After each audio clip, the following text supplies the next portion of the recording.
అండి జొన్న పిండితో హెల్దీగా స్నాక్ రెసిపీ ఇలా చేసుకోండి. ఇప్పుడు దీని తయారు చూద్దాం.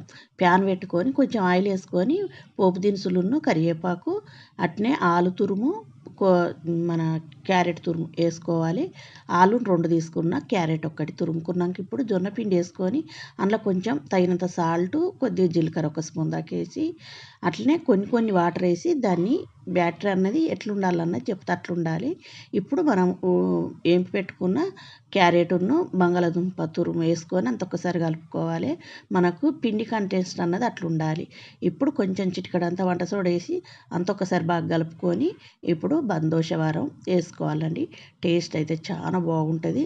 మనకి హెల్త్ పరంగా చాలా మంచిది కాబట్టి మిస్ కాకండి. జొన్న పిండితో ఇలా చేసి పిల్లలకు పెట్టండి. సూపర్ టేస్ట్తో ఉంటుందండి. ఇలా తప్పక ట్రై చేయండి. నచ్చిందంటే లైక్ చేయండి, షేర్ చేయండి, సబ్స్క్రైబ్ చేయండి.